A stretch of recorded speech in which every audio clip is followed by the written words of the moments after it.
من عوفك بعد ما أشوفك، إذا ما تجيني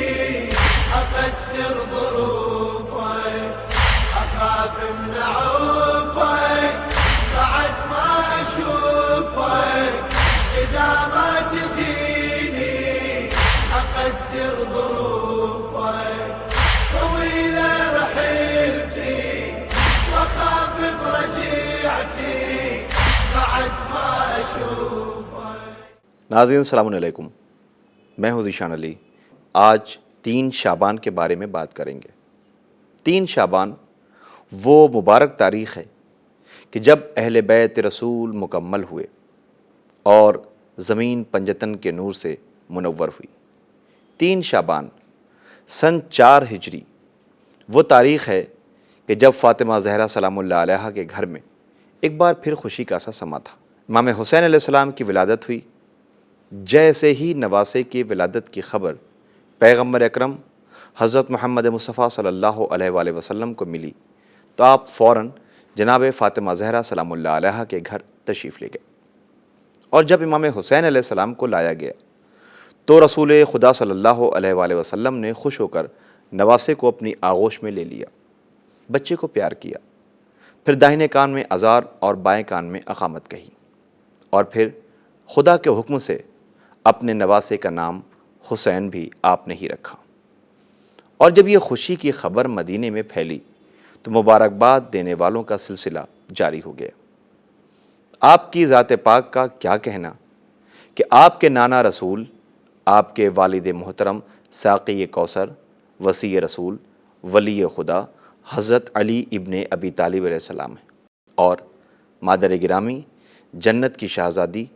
عالمین کی عورتوں کی سردار جناب فاطمہ زہرا سلام اللہ علیہا ہیں، اور آپ کے برادر عزیز آپ ہی کی طرح جنت کے سردار ہیں، یعنی حضرت امام حسن مجتبیٰ علیہ السلام۔ ناظرین، امام حسین علیہ السلام رات بھر عبادت کیا کرتے تھے۔ نماز کے وقت امام علیہ السلام کی حالت غیر ہو جایا کرتی تھی، بلکہ جب آپ وضو کرتے تو چہرے کا رنگ بدل جاتا تھا اور آپ خوف خدا سے لرزنے لگتے تھے۔ جب امام حسین علیہ السلام سے اس سلسلے میں پوچھا گیا تو آپ نے فرمایا، جو شخص بادشاہ جبار کے حضور میں کھڑا ہو اس کو حق پہنچتا ہے کہ اس کے جوڑ بند کانپنے لگے۔ شب عاشور بھی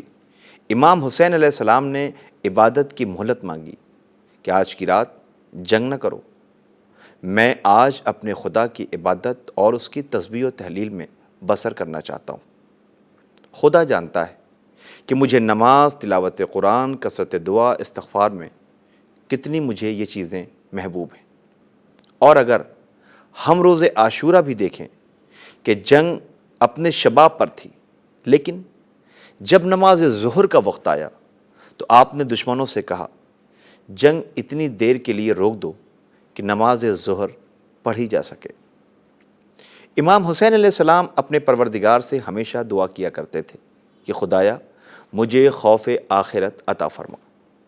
جس کی شناخت میں اپنے نفس میں دنیا سے زہد کرنے میں مخصوص کر لوں۔ ناظرین، پروردگار مجھے امر آخرت کے سلسلے میں بصیرت عطا فرما تاکہ میں شوق سے نیکیاں حاصل کر سکوں اور خوف خدا کی وجہ سے گناہوں سے دور رہوں۔ امام حسین علیہ السلام اپنے نانا اور اپنے بابا اور اپنے بھائی یعنی امام حسن علیہ السلام کے فضائل اور مکارم اخلاق کے صحیح وارث ہیں، اور آپ نے ان بزرگوں سے بلند فضائل اور کریم صفات اور خوبیاں اکٹھا کی تھیں۔ امام حسین علیہ السلام کی ذاتی خصوصیات کی بنا پر کائنات میں آپ کا کوئی جواب نہیں ہے۔ ذاتی خصوصیات ایسی کہ رسول خدا صلی اللہ علیہ وآلہ وسلم نے انا من الحسین کہہ کر اپنی ذات اقدس کو امام حسین علیہ السلام کی طرف منسوب کر دیا۔ امام حسین علیہ السلام دنیا کی وہ عظیم ہستی ہیں کہ جنہوں نے رہتی دنیا تک ہر انسان کو ظلم سے ٹکرانے کی طاقت دی ہے، جینے کا سلیقہ سکھایا ہے۔ امام حسین علیہ السلام نے اپنے کردار اور عمل سے دنیا کو یہ پیغام دیا ہے کہ حق کبھی باطل کے آگے جھکتا نہیں، باطل کتنا ہی طاقتور کیوں نہ ہو، جیت ہمیشہ حق کی ہوتی ہے۔ اگر ہم امام حسین علیہ السلام کی زندگی کا مطالعہ کریں تو ہمیں معلوم ہوگا کہ اسلام کے چڑھتے سورج کے ساتھ ہی آپ کا دور شروع ہو چکا تھا۔ امام حسین علیہ السلام اپنے والد محترم حضرت علی بن ابی طالب علیہ السلام کے ساتھ جنگ جمل، جنگ صفین، جنگ نہروان کی لڑائی میں شریک رہے۔ اپنے باپ، بھائی اور رسول اکرم مخلص صحابہ کرام کے ساتھ آپ بھی ہر جگہ اور ہر میدان میں موجود رہے، اور امام حسن علیہ السلام کی عہد خلافت میں آپ ایک فرما بردار سپاہی کی طرح اپنے بھائی کے شانہ بشانہ، بلکہ یوں کہا جائے کہ ساتھ رہے۔ جو رائے امام حسن علیہ السلام کی ہوتی وہی آپ کی بھی ہوتی۔ جس راستے پر امام حسن علیہ السلام چلتے اسی راستے پر آپ بھی چلتے تھے۔ امام حسن علیہ السلام کے پیش آنے والے ہر واقعے میں امام حسین علیہ السلام بھی ساتھ ساتھ رہے۔ امام حسین علیہ السلام میں سب استقامت اور اخلاق کے وہ اعلیٰ جواہر و کمالات موجود تھے جو عام انسانوں میں نہیں پائے جاتے۔ امام حسین علیہ السلام نے میدان کربلا میں جد و جہد کے ساتھ لوگوں کو احکام رسول کی طرف متوجہ کیا اور یہ بتایا کہ حق پر ثابت قدم رہنا انسان کا پہلا فرض ہے۔ امام علیہ السلام کا یہ پیغام بتا رہا ہے کہ آپ کو دنیا کی کوئی لالچ نہیں تھی، کیونکہ اگر آپ دنیا دار ہوتے تو اس میں شک نہیں کہ آپ دشمن کے سامنے سر جھکا دیتے، مگر آپ کے جذبہ الہی اور تعلیمات محمدی صلی اللہ علیہ وآلہ وسلم کا یہ اثر تھا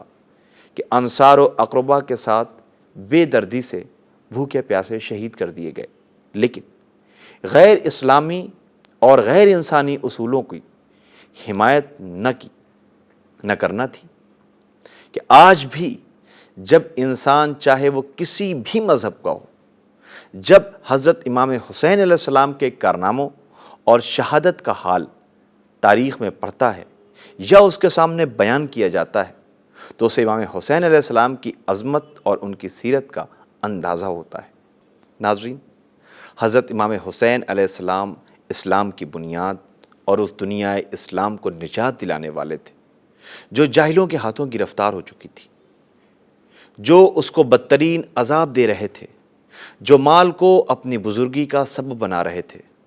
خدا کے بندوں کو غلام بنائے ہوئے تھے، حرام کو حلال اور حلال کو حرام قرار دے دیا گیا تھا۔ ایسے میں امام حسین علیہ السلام نے اپنے مضبوط عزم و ارادے کے ساتھ عظیم انقلاب پیدا کیا۔ آپ نے ان کی عظمت و شوکت کی نشانیوں کو ختم کر دیا، انسان کو غلامی اور ذلت کے خوف زدہ ماحول سے آزاد کیا، حق اور سچائی کو سامنے کیا،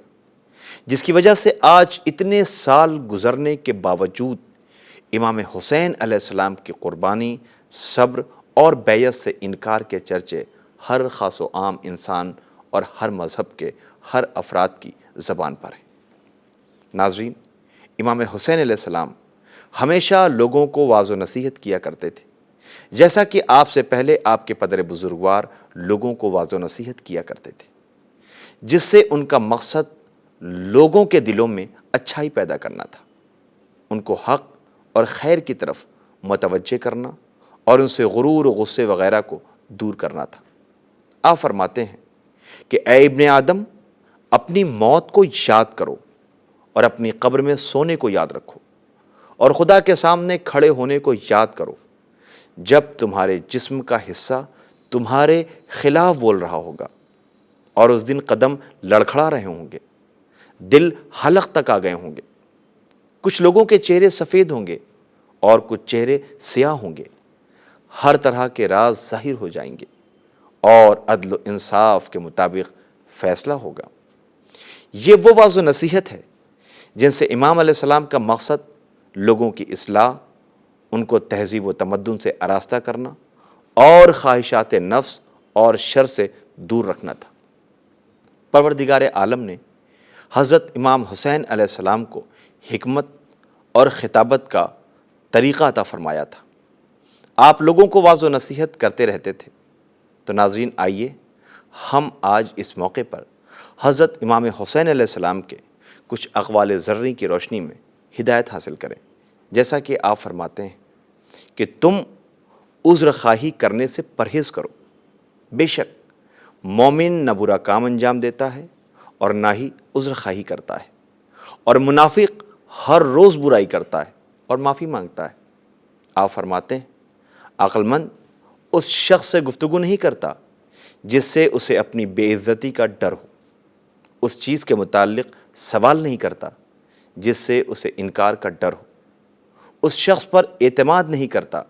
جس کے دھوکہ دینے کا اسے خوف ہو، اور اس چیز کی امید نہیں کرتا جس کی امید پر اسے اطمینان نہ ہو۔ ناظرین، دعا کریں کہ پروردگار ہمیں امام حسین علیہ السلام کے کردار پر عمل کرنے کی توفیق عنایت فرمائے، اور امام حسین علیہ السلام کے اقوال زرعی کی روشنی میں ہم ہدایت حاصل کر سکیں۔